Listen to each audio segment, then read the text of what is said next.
Movie का आगाज़ एक लड़की से होता है जिसका नाम एबी होता है। उसका आज के दिन 16th बर्थडे होता है। वो उठते ही अपनी अलमारी में लगी विश लिस्ट पर एक बॉय की पिक च्युइंगम से चिपकाती है, जो कि उसके क्रश लोगैन की होती है। एबी बचपन से ही अपनी विश लिस्ट बना रही होती है, जो कि 16 विशेज़ हो जाती हैं और अब वो इन सब विशेज़ को पूरा करना चाहती है। उसके पेरेंट्स और भाई केक लेकर उसको बर्थडे विश करने आते हैं, जो कि उसको सरप्राइज़ देते हैं, मगर एबी चिढ़ जाती है और उनको अपने रूम से बाहर निकाल देती है। इतनी देर में बाहर से शोर सुनाई देता है। एबी और उसका भाई खिड़की से देखते हैं, तो वहाँ क्रिस्टा होती है। क्रिस्टा को आज के दिन गिफ्ट में कार मिलती है। एबी और क्रिस्टा की आपस में बिल्कुल नहीं बनती और उनका आपस में कॉम्पिटिशन लगा रहता है, इसलिए एबी बहुत जेलस हो जाती है। फिर वो तैयार होने जाती है तो उसके एसी से मधुमक्खियाँ निकलने लगती हैं। वो चिल्लाती हुई कमरे से बाहर आती है और पूरा घर मधुमक्खियों से भर जाता है। सब लोग घर से बाहर आ जाते हैं। अब एक मिस्टीरियस वुमन आकर उनको बताती है कि घर में 16 साल पुराना मधुमक्खियों का पुराना छत्ता है। उनको हटाने में थोड़ा वक़्त लगेगा। साथ ही वो एबी को उसकी विश लिस्ट भी देती देती है, जो कि उसने अलमारी में लगाई होती है। इतने में वहाँ क्रिस्टा अपनी कार लेकर आती है और माइक उसके साथ स्कूल चला जाता है। कार में बैठ के एबी बस से स्कूल जाने का डिसाइड करती है। वहाँ उसका बेस्ट फ्रेंड जे भी आ जाता है, जो कि एबी को बर्थडे विश करता है। जे एबी को अपनी जैकेट देता है। एबी जैकेट की पॉकेट में हाथ डालती है तो उसे एक गिफ्ट मिलता है, जो जे ने एबी के लिए रखा होता है उसकी बर्थडे के लिए। उसमें एक चेन होती है जिसका आधा हिस्सा जे ने अपनी की चेन में लगाया होता है। बस का वेट करते हुए एबी जे से बातें करती है। एबी कहती है कि काश ये बर्थडे थोड़ा मैजिकल होता। उसके ऐसा कहते ही वहाँ एक बस आकर रुकती है और उसमें एक लेडी एबी को एक पार्सल देके चली जाती है। उसमें एक बॉक्स निकलता है जिसके अंदर कैंडल्स होती हैं और बॉक्स के पीछे लिखा होता है कि कैंडल जलाकर जो विश मांगी जाएगी वो विश पूरी हो जाएगी। उससे ये सब मजाक लग रहा होता है। वो कार की विश करके एक कैंडल निकाल कर जलाती है तो वहाँ एक सेलिब्रिटी जॉय आ जाता है और वो बहुत खुश हो जाती है। फिर उसे समझ आता है कि जिस नंबर वाली कैंडल निकाल कर वो जलाएगी उसकी विश लिस्ट के हिसाब से उसकी वही ख्वाहिश पूरी हो जाएगी, क्योंकि कैंडल नंबर 1 जलाने से एबी को जॉय से मिलने की विश यानी विश नंबर 1 पूरी हो गई थी। फिर वो कैंडल नंबर 8 निकाल कर जलाती है जिससे वहाँ एक बहुत ही खूबसूरत रेड कलर की कार आकर खड़ी हो जाती है और एबी ये देखकर बहुत खुश हो जाती है। एबी कार में बैठकर स्कूल पहुँचती है। सब उसकी कार देखकर हैरान हो रहे होते हैं। क्रिस्टा बहुत जेलस होती है। सब उसका हुलिया देखकर हँसने लगते हैं क्योंकि वो नाइट ड्रेस में ही स्कूल आई होती है। एबी ये देखकर बहुत हर्ट होती है, मगर जी उसको हौसला देकर अंदर ले जाता है। उसके जाने के बाद क्रिस्टा माइक को पम्फलेट देती है उसकी कंपेन चलाने के लिए। एबी फिर अपने लॉकर में आकर अपने लिए कोई ड्रेस तलाश करती है। फिर उसे याद आता है कि उसकी विश लिस्ट में एक ड्रेस की विश भी थी। वो कैंडल नंबर 2 निकाल कर जलाती है लेकिन वो नहीं जलती। इतने में उसे क्रिस्टा भी देख रही होती है। उसकी क्लास टीचर आती है और उससे एक कैंडल बॉक्स ले लेती है। फिर वही वूमेन आती है जिसने उसको कैंडल बॉक्स दिया होता है। उसका नाम सेलिस होता है। वो उसे आकर बताती है कि वो 1 घंटे में सिर्फ़ एक ही विश पूरी कर सकती है और इस तरह रात 12 बजे के बाद उसकी सारी विशेज़ परमानेंट हो जाएँगी और फिर वो उसको वो कैंडल बॉक्स भी दे देती है। 9 बजने पर एबी क्यूटेस्ट ड्रेस की विश करती है। कैंडल जलाकर सेलिस एक बार फिर से आकर उसे एक बहुत प्यारा ड्रेस दे देती है। सब उसका ड्रेस देखकर बहुत हैरान हो जाते हैं और उससे बहुत इम्प्रेस होते हैं। लेकिन क्रिस्टा बहुत जेलस होती है और कहती है कि उसके जैसा बैग वो 1 साल पहले यूज़ कर चुकी है। तो सेलिस आकर उसका बैग भी चेंज कर देती है, जिससे क्रिस्टा और ज़्यादा जेलस होती है। फिर एबी कैंडल नंबर 12 ब्लो करती है और उसमें उसकी ये विश होती है कि वो क्रिस्टा को हर चीज़ में हरा सके। फिर वो लोग वॉलीबॉल खेलते हैं और एबी एक शानदार स्मैश मारकर क्रिस्टा को बेहोश कर देती है।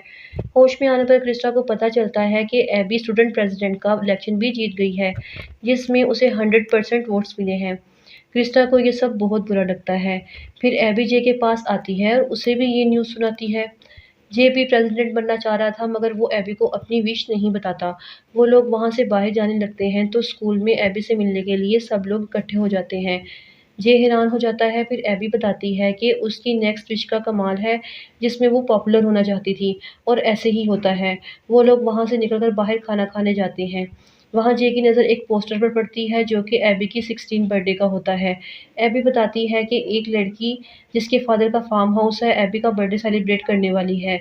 जे बहुत खुश हो जाता है और उसे उस पार्टी के लिए न्यू ड्रेस लाने का बोलता है। एबी खुश हो जाती है और वो शॉपिंग के लिए कार में बैठते हैं। कार में बैठते ही उन्हें याद आता है कि उनके पास लाइसेंस नहीं है। ये उसको विश नंबर 7 का बताता है जो कि एक ड्राइवर की होती है। कैंडल ग्लो करने से वहाँ एक ऑफ़िसर आता है जो कि उसको एक लाइसेंस देकर चला जाता है। वो खुश हो जाते हैं और शॉपिंग पर चले जाते हैं, मगर क्रिस्टा उनका पीछा करने लगती है। एक ड्रेस शॉप पर जाकर दोनों अंदर जाते हैं तो जे का वॉलेट नीचे गिर जाता है। क्रिस्टा वहाँ वॉलेट उठा लेती है। एबी अंदर ड्रेस पसंद कर रही होती है। क्रिस्टा भी शॉप के अंदर जाकर ग्लासेस लेने के बहाने ओनर को कहती है कि ये बच्चे यहाँ कुछ भी लेने नहीं आए, बस टाइम वेस्ट करने आए हैं। क्रिस्टा के जाने के बाद ओनर एबी और जे को शॉप से जाने का कहती है, जिस पर जे कहता है कि हम ड्रेस लेने आए हैं और अपना वॉलेट दिखाने लगता है, लेकिन उसके पास तो वॉलेट होता ही नहीं है। जिस पर ओनर जे को बाहर जाने का कहती है और एबी को ड्रेस वापस रखने का बोलती है। एबी जब चेंज करने जाती है तो उसे अपनी एक और विश याद आ जाती है। वो कैंडल नंबर 9 निकाल कर ग्लो करती है जिसमें ये विश होती है कि उसे सब बच्चों की तरह ट्रीट करना छोड़ दें। जब वो बाहर आती है तो एबी ओनर से जे के बारे में पूछती है, जिस पर वो बताती है कि जे एक येलो कार में बैठकर चला गया है। एबी को बहुत बुरा लगता है कि जे क्रिस्टा के साथ क्यों चला गया है। फिर ओनर उसे और ड्रेसेस ट्राई करने की ऑफ़र करती है, लेकिन एबी कहती है कि मेरे पास इतने पैसे नहीं हैं, जिस पर ओनर उससे क्रेडिट कार्ड से लेने की ऑफ़र करती है। फिर वो बहुत सी शॉपिंग करके वहाँ से आ जाती है और नेक्स्ट डे फिर स्कूल जाती है। उसकी टीचर उसे पहचानने से इनकार कर देती है। फिर वो जे को क्लास से बाहर बुलाती है और बहुत गुस्सा करती है कि जे उसे शॉप पर अकेला छोड़कर क्यों चला गया था, जिस पर जे उसे पहचानने से इनकार कर देता है। फिर स्कूल का प्रिंसिपल उसे स्कूल से बाहर निकाल देता है। गेट पर उसके पेरेंट्स पहले से मौजूद होते हैं। वो उसे वैन में बिठाकर एक अपार्टमेंट में ले जाते हैं और कहते हैं कि अब वो बड़ी हो गई है और अब उसे इंडिपेंडेंट हो जाना चाहिए। एबी को कुछ समझ नहीं आ रहा होता कि ये क्या हो रहा है। उसके पेरेंट्स उसे वहाँ छोड़कर चले जाते हैं। फिर एबी वहाँ एक बॉक्स देखती है, जो कि उसकी मेमोरीज़ का होता है। वो विश नंबर 8 की कैंडल ग्लो करती है। वहाँ सेलिस आ जाती है। वो उसे कहती है कि वो अपना रूम डेकोरेट करना चाहती है और कैंडल्स में खराबी की वजह से ग्लो नहीं कर रही। इस पर सेलिस कहती है कि खराबी तुम्हारी विशेज़ में है, कैंडल्स में नहीं। फिर वो वहाँ से चली जाती है। फिर वो विश लिस्ट चेंज करने का सोचती है, लेकिन वो इसमें भी नाकाम रहती है। फिर वो एक और विश के लिए कैंडल ग्लो करती है, जिसके मुताबिक उसके पेरेंट्स उसकी हर बात को समझें। उसके बाद वो अपने पेरेंट्स के पास जाती है और वो उसकी बात तो समझ जाते हैं, लेकिन मानते नहीं हैं। कहते हैं इंडिपेंडेंट होने की वजह से वो डरी हुई है। फिर वहाँ जे आ जाता है, एबी उसके गले लग जाती है। वो उसको बहुत याद दिलाती है, लेकिन जे को कुछ याद नहीं आता। फिर वो अपना लॉकेट निकाल कर दिखाती है, फिर उसे अपनी कीचेन निकालने का कहती है। जे अपनी कीचेन दिखाता है, उसको देखकर जे को आहिस्ता-आहिस्ता याद आने लगता है। फिर जे उसे अपनी विश लिस्ट बदलने का मशवरा देता है, लेकिन वो बताती है कि वो ये भी करके देख चुकी है और वो बहुत उदास हो जाती है। तो जे उसे क्रिस्टा की बर्थडे पार्टी पर जाने का बोलता है। वो दोनों क्रिस्टा की पार्टी पर चले जाते हैं, जो कि बहुत अच्छे तरीके से ऑर्गेनाइज़ की होती है। एबी वहाँ जाकर देखती है कि माइक बहुत अच्छा सॉन्ग सिंग कर रहा है। वो बहुत हैरान होती है। फिर क्रिस्टा भी एबी से बहुत अच्छे तरीके से मिलती है। फिर जे को स्टेज पर बुलाया जाता है। उसको प्रेज़िडेंट बनने पर सब मुबारकबाद देते हैं और वो सबका शुक्रिया अदा करता है। स्टेज पर वो क्रिस्टा का नाम भी लेता है कि उसके बगैर ये पॉसिबल नहीं था। एबी को समझ नहीं आ रही होती कि ये सब क्या हो रहा है। वो जे से पूछती है कि प्रेसिडेंट तो क्रिस्टा बनना चाहती थी, लेकिन जे कहता है कि क्रिस्टा को कंपटीशन बिल्कुल भी पसंद नहीं है। उसने जे की बहुत हेल्प की है और वो जे की बेस्ट फ्रेंड भी है। फिर वहाँ कुछ लड़के आकर जे को अपने साथ ले जाते हैं और सब पार्टी एंजॉय करते हैं। एबी ये सब देखकर बहुत सैड हो जाती है कि विशेस के चक्कर में उसने कितने कीमती रिश्ते खो दिए हैं। वो वापस घर की तरफ निकल आती है। रास्ते में उसकी कार ख़राब हो जाती है। जब वो कार से उतरती है तो उसकी हील्स भी टूट जाती हैं। अभी वो ये सब सह नहीं पाती कि एक कार पास से आते हुए उस पर कीचड़ उछाल देती है। एबी रोते हुए घर आ जाती है। इतने में सेलिस उसके लिए पिज़्ज़ा लेकर आती है। वो बहुत इमोशनल हो जाती है उसे देखकर, उससे बातें करने लग जाती है। सेलिस उसे एक विश की जगह खाली कहकर उसे एक विश करने का आइडिया देती है, जहाँ उसने अपने बॉयफ्रेंड की पिक लगाई थी च्युइंगम से। एबी उस पिक को उतार कर वहाँ अपनी वो वाली पिक्चर लगा लेती है जो उसके फादर ने सुबह ली थी, जिस दिन उसका बर्थडे था। वो विश मांगती है कि ये दिन फिर से शुरू हो जाए। विश मांगते ही वो उस टाइम पर वापस चली जाती है।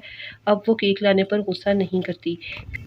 फिर अचानक से उसे मधुमक्खियाँ याद आती हैं और वो घबराते हुए सबको बता ही रही होती है और उनको ढूँढने लगती है, लेकिन किसी को उसकी बात समझ नहीं आ रही होती।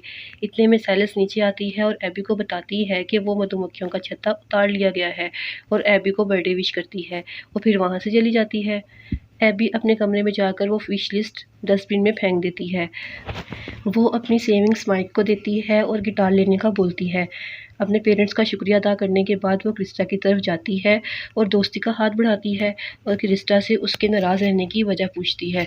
तो क्रिस्टा बताती है कि बचपन में जे उसका बेस्ट फ्रेंड था और एबी उस वक्त इस शहर में नहीं आई थी, तो उसने जे को छीन लिया था क्रिस्टा से बर्थडे वाले दिन, इसलिए उसे एबी पसंद नहीं थी। एबी उससे माफ़ी मांगती है और वो दोनों दोस्त बन जाते हैं।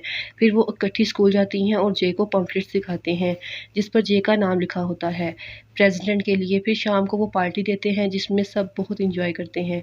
इसमें क्रिस्टा बताती है कि वो लोगैन को पसंद करती है, जिस पर एबी उसको लोगैन से बात करने भेज देती है। फिर वो जे से अपनी फीलिंग्स शेयर करती है और वो डांस करने लगते हैं और यहीं मूवी की एंडिंग हो जाती है।